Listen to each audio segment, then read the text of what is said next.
Okay, guys, so I'm here to preview the final part of the Eastern Conference, and today I'm going to preview the Washington Wizards versus the Boston Celtics.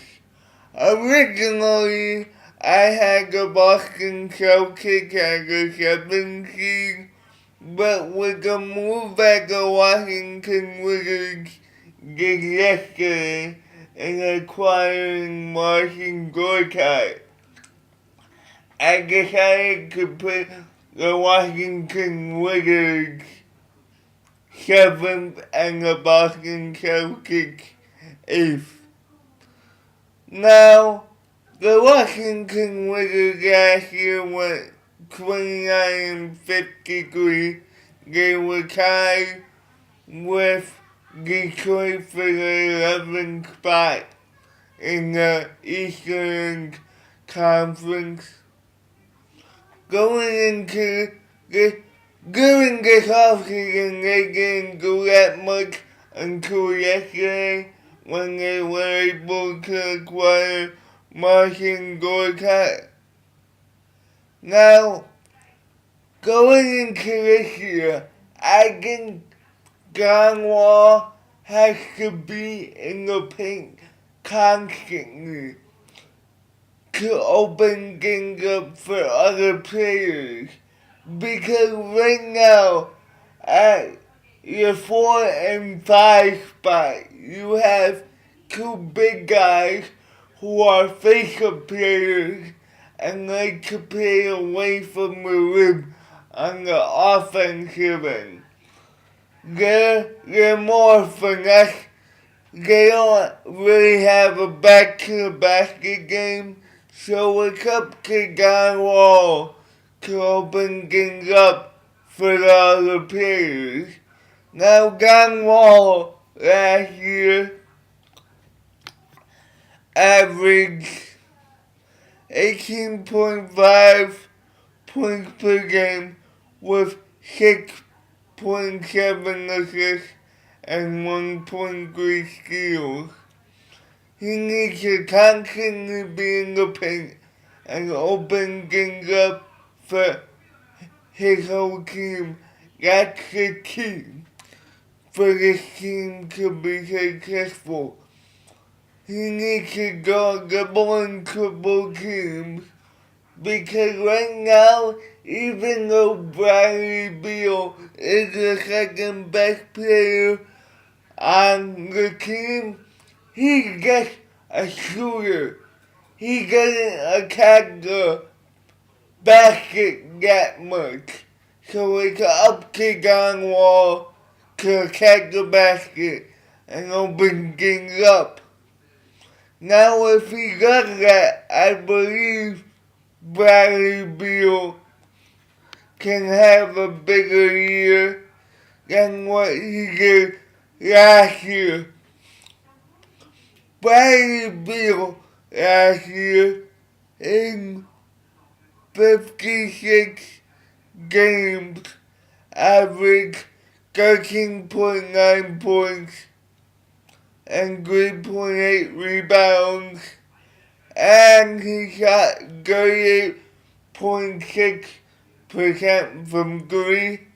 I believe that could go up to 40 if John Wall does manage to open things up. But realistically, Bradley Beal going into this year could average 17 points. Because I think he's a nice number 2, maybe a nice number 1, and he's not scared of taking shots late. Now, let me make this clear. Me personally, if the Wizards had an option to maybe get another point guard, I would put John Wall on the block, but then they don't have an option right now.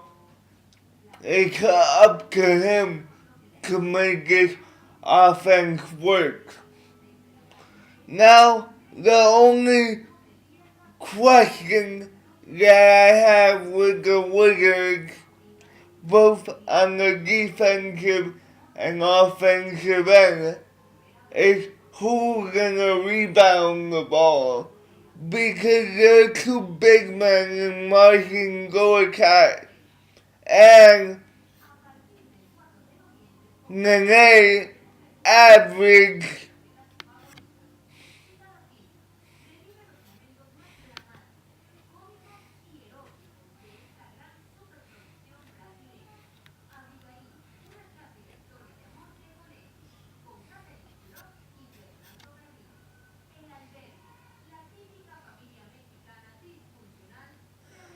they both average 6.9 rebounds each for their career. That's basically a combined 14 rebounds per game. And who's gonna rebound the ball for them?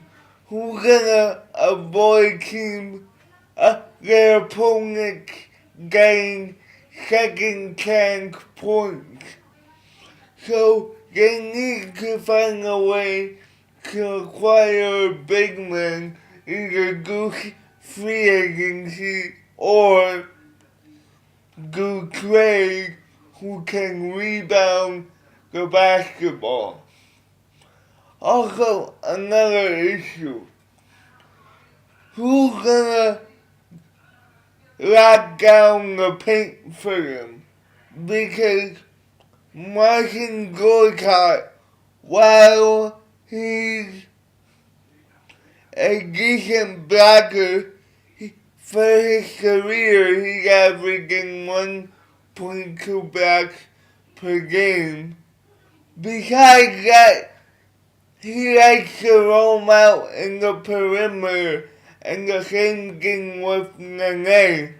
So opposing teams will go into the paint at free will.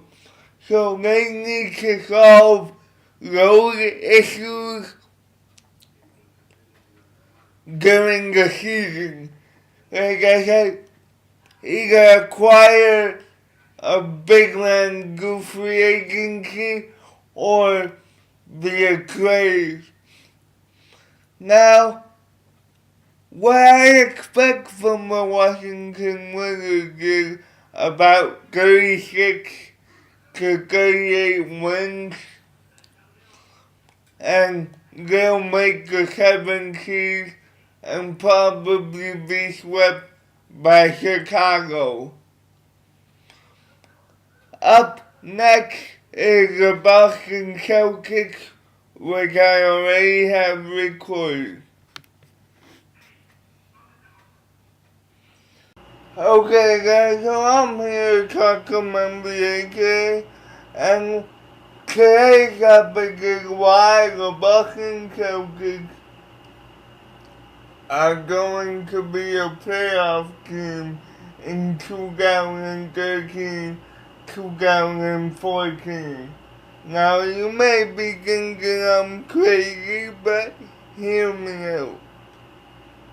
Now, I've been hearing a lot of people say over the last couple of months that because the Celtics traded Paul Pierce and Kevin Garnett, that they should just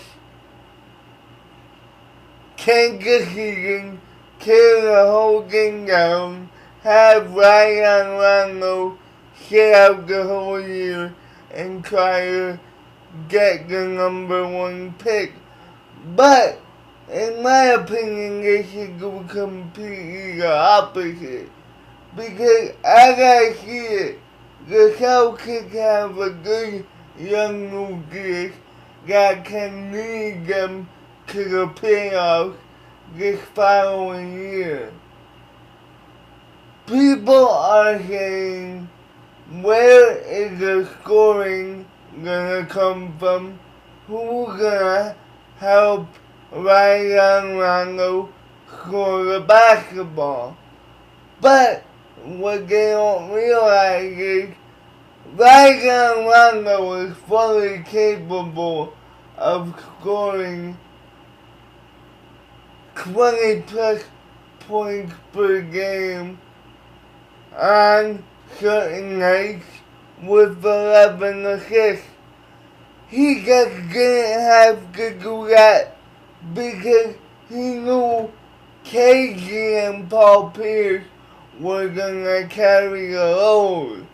So now that KG and Paul Pierce aren't there, I think you're gonna see him score the ball more.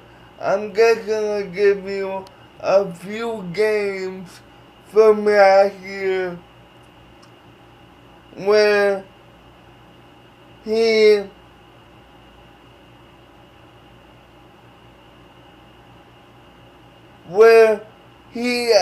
averaged 20, scored 20 points and had 10 plus assists.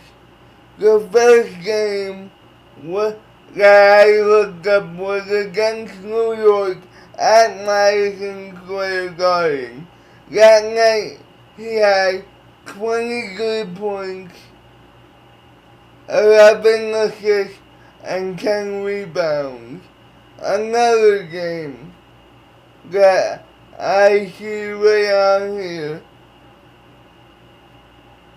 versus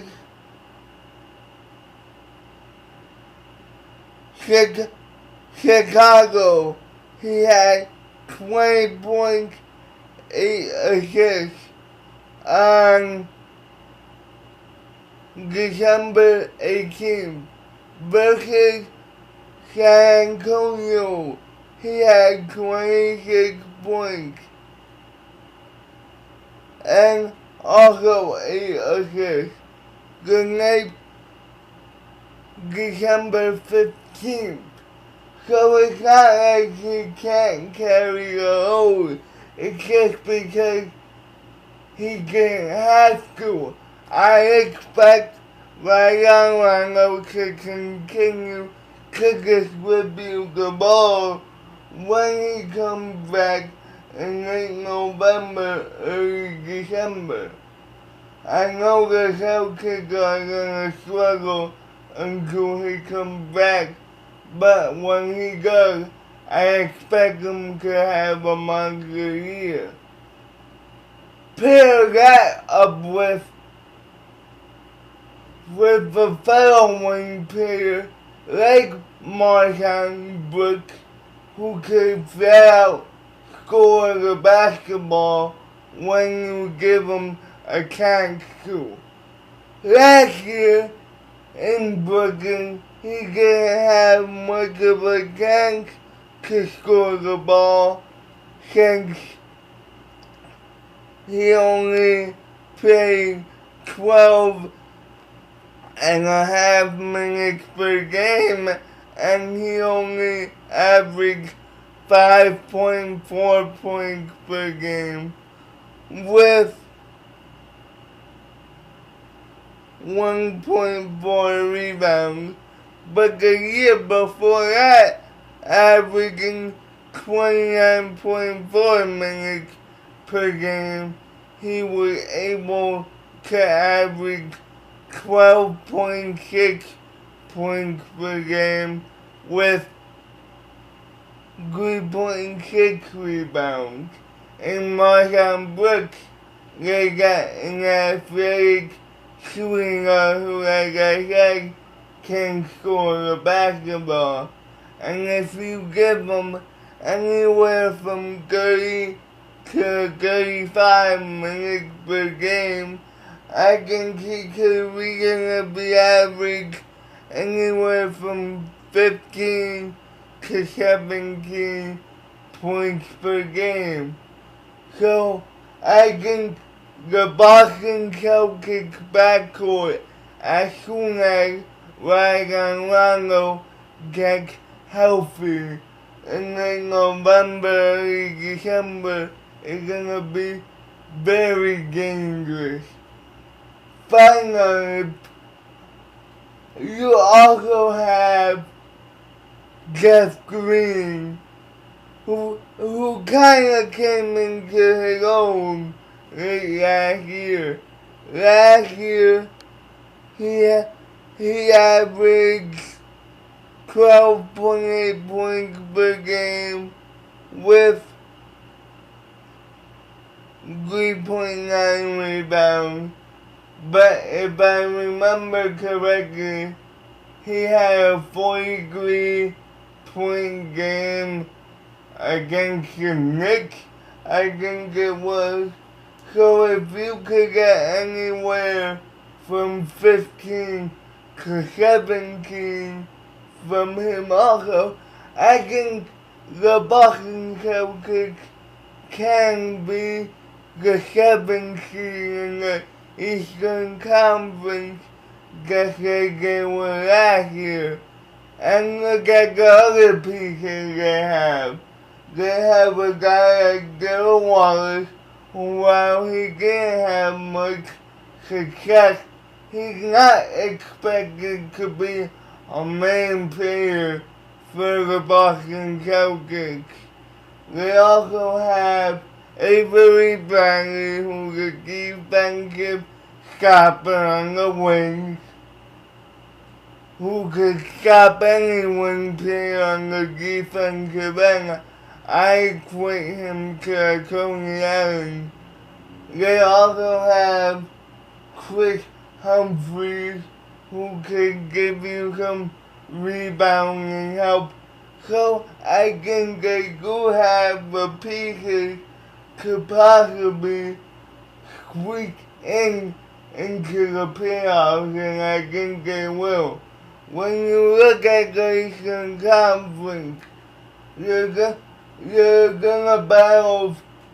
It's gonna be 4 teams battling for 3 spots: Detroit, Toronto, Washington, Boston, and I'll even include Charlotte in that. So I think the Boston Celtics can be the 7th seed in the Eastern Conference. That's it for right now, guys. Peace.